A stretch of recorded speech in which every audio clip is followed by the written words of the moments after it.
लाल किले की प्राचीर से इस देश के प्रधानमंत्री नरेंद्र मोदी जी ने महिला सम्मान की बात करी थी और कितनी बड़ी विडंबना है कि कुछ ही घंटों बाद बिल्किस बानो के साथ जघन्य अपराध करने वाले वो दोषी रिहा हो गए। नमस्कार, आज के इस वीडियो में आप सभी का बहुत बहुत स्वागत है। मेरे लिए सही मायने में नया साल है। मैं राहत के आंसू रो रही हूँ। 1.5 सालों में मैं पहली बार मुस्कुरा रही हूँ। ऐसा लगता है कि जैसे मेरे सीने पर रखा पहाड़ जैसा कोई पत्थर उठा गया हो और मैं एक बार फिर सांस ले सकती हूँ। ये होता है न्याय।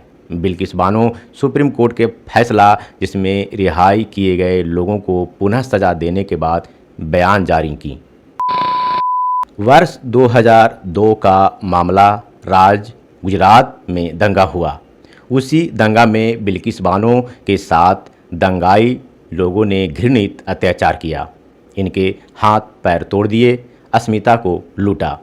कानून के अनुसार 11 लोगों ने बिल्किस बानो और इनके नाबालिग बेटी, उस समय वह स्वयं गर्भवती थीं, के साथ बलात्कार किया। बहुत ही नीच कर्म किया इन दोषियों ने। 7 माह की गर्भवती बिल्किस बानो के साथ घृणित पाप करने वाले दोषियों ने बानो को मरा हुआ समझकर छोड़ दिया, लेकिन वह जीवित थीं और फिर इन दोषियों को सज़ा दिलाने के लिए न्यायालय के शरण में गईं। बानो और इनको हर समय साथ देने वाले उनके पति ने मिलकर कानून की लड़ाई लड़े और इन दोषियों की सज़ा कराई। हालांकि इन 11 दोषियों को जो न्यायालय ने सज़ा सुनाई थी वो इनके कृत्य के अनुसार पाप के घड़ा का एक बूंद मात्र था। फिर भी बिल्किस बानो और इनके समाज ने न्यायालय के फैसला को स्वीकारे और शिकायत नहीं की। बिल्किस बानो मामला के 11 दोषियों में से एक राधेश्याम शाह ने सुप्रीम कोर्ट में सज़ा माफ़ी के लिए याचिका दायर की।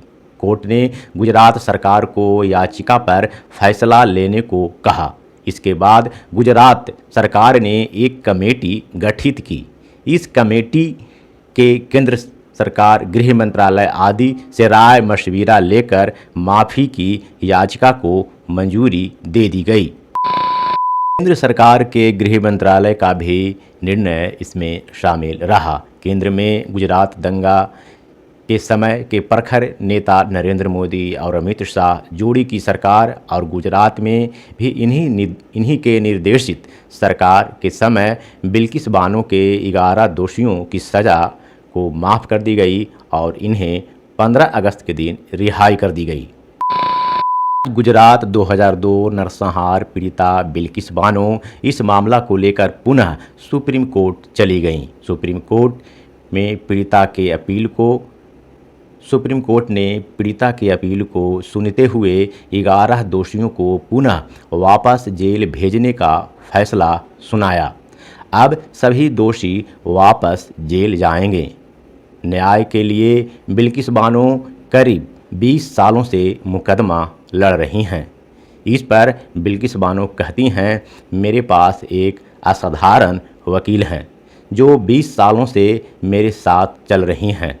उन्होंने मुझे कभी न्याय के लिए अपनी उम्मीदें नहीं खोने दी।